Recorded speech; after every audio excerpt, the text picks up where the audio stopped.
Hello everyone, eto na naman tayo. Ayan. So ipapakita ko sa inyo tong hitik na hitik sa bunga na bugnay namin. Sa Ilocano is bugnay. Ayan. So ayan siya. Talagang punong-puno ng bunga. Hitik na hitik sa bunga. Ayan. So dito guys, gumagawa kami ng bugnay wine. Ayan. So eto, dito kami kumukuha. Actually, marami kaming mga bugnay. Ayan. So, kinukuha namin yan para gagawing alak.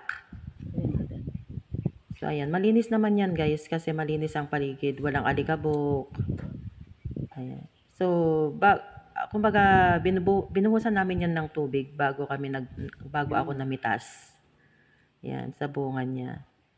Actually, masarap siya, matamis.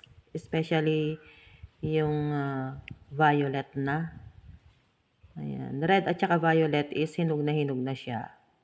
Especially yung violet.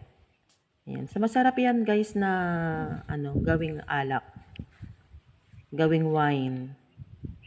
So, kapag nagbabanding kami, yan yung iniinom namin.